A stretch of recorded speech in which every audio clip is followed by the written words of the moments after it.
আসসালামু আলাইকুম। Welcome back to my channel. আশা করছি সবাই ভালো আছেন। তো আজকে আপনাদের জন্য নিয়ে এসেছি গরুর মাংসের একটা সিক্রেট রেসিপি।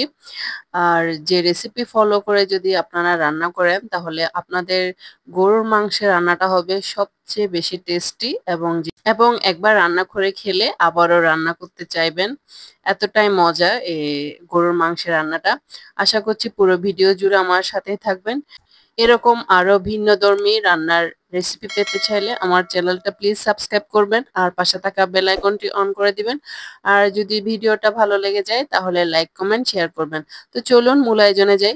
এখানে আমি মোট 1 কেজি পরিমাণে মাংস নিয়েছি। তো সবগুলো মাংস আমি রান্না করব না। কিছু মাংস দিয়ে আমি একটা চট্টগ্রামের ঐতিহ্যবাহী মেজবানি ডাল রান্না করেছি, যেটার ভিডিও আমার চ্যানেলে দেয়া আছে। যদি ভালো লাগে তাহলে দেখে নিতে পারেন। তো এখানে আমি যে মাংসগুলো রান্না করব সেটা এখানে আমি একটা বোলে নিয়ে নিয়েছি। এখানে হাড় চর্বি সহ মাংস আছে। তো এগুলাই আমি আজকে রান্না করব। তো এখানে আমি রান্নার একটা প্যানে পরিমাণ মতো তেল দিয়ে কিছু আস্ত মশলা ফোড়ন দিয়ে দিয়েছি তেজপাতা 2টা, আহ আহ, কিছু লবঙ্গ, এলাচ, দারুচিনি এবং কিছু আস্ত জিরা। এবারে দিয়ে দিয়েছি হাফ কাপ পেঁয়াজ বাটা। পেঁয়াজ বাটাটা দিয়ে খুব ভালোভাবে নেড়ে নিয়েছি। এবারে দিয়ে দিচ্ছি 1 টেবিল চামচ রসুন বাটা এবং 1.5 টেবিল চামচ আদা বাটা। দিয়ে আবারও খুব ভালোভাবে নেড়ে নিচ্ছি। দিয়ে দিচ্ছি একটা মিডিয়াম সাইজের টমেটো, স্বাদ মতো লবণ।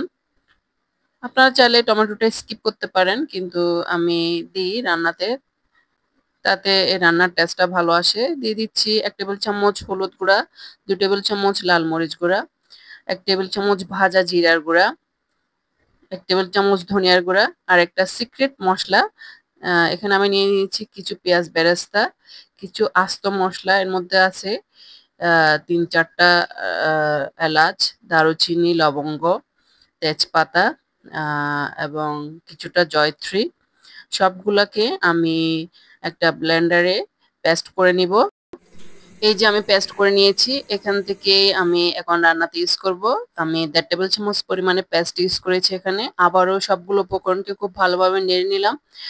আর গরম মশলার গুঁড়াটা স্কিপ করে গেছিলাম, সেজন্য এখানে আমি হাফ টেবিল চামচ পরিমাণ গরম মশলার গুঁড়া দিয়ে নিয়েছি এবং 2 টেবিল চামচ পরিমাণ দিয়ে দিয়েছি ফেটানো টক দই। এবারে ধুয়ে রাখা মাংসগুলোকে আমি প্যানে দিয়ে দিচ্ছি, দিয়ে খুব ভালোভাবে নেড়ে নিচ্ছি যাতে সবগুলো মশলা উপকরণ মাংসের সাথে খুব ভালোভাবে মিক্স হয়। এবারে ঢাকনাটা দিয়ে দিলাম। এর কিছু সময় রান্না হওয়ার পর আমি ঢাকনাটা তুলে মাংসগুলোকে আবারও খুব ভালোভাবে নেড়ে নিচ্ছি। আমি মাংসগুলোকে খুব ভালোভাবে কষিয়ে নিচ্ছি। চুলার জালটা মিডিয়াম থেকে লো এর মাঝামাঝিতে থাকবে। আবারও ঢাকনাটা দিয়ে দিলাম। এর মিনিট 5 পরে আমি ঢাকনাটা তুলে আবারও মাংসগুলোকে আমি ভালো করে নেড়ে নিচ্ছি। এবারে ঢাকনাটা তুলে আমি কয়েকটা কাঁচামরিচ, আস্ত কাঁচামরিচ দিয়ে দিলাম ফ্লেভারের জন্য। আবার খুব ভালোভাবে নেড়ে নিচ্ছি। এবার আমি ঝোলের জন্য পর্যাপ্ত পরিমাণে পানি এখানে ইউজ করেছি, যেটা কুসুম গরম পানি। চেষ্টা করবেন কুসুম গরম পানি দেওয়ার জন্য, তাতে মাংসের টেস্টটা বজায় থাকে। এবারে ঢাকনাটা দিয়ে দিচ্ছি। এর কিছু সময় রান্না হওয়ার পরে আমি ঢাকনাটা তুলে আবারও মাংসগুলোকে খুব ভালোভাবে নেড়ে নিচ্ছি। মাংসগুলো সিদ্ধ হওয়া শুরু করে দিয়েছে এবং আমি ঢাকনাটা দিয়ে দিব।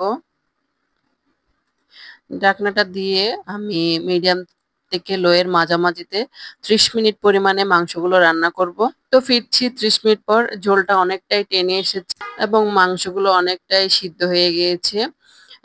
আর বেশি সময় চুলায় রাখবো না, কিছু সময় রাখবো।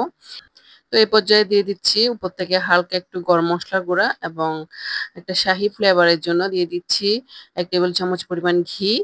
এই যে দেখুন আমার মাংসগুলো অলমোস্ট সিদ্ধ হয়ে গেছে এবং আমার রান্নাটা কমপ্লিট। আপনাদেরকে সার্ভ করে দেখাচ্ছি। এই যে দেখুন আমার মাংস রান্নাটা কতটা লোভনীয় হয়েছে দেখতে। সাদা ভাত, রুটি, পরোটা কিংবা পোলাও, এই গরুর মাংসটা খেতে কিন্তু অসম্ভব মজাদার।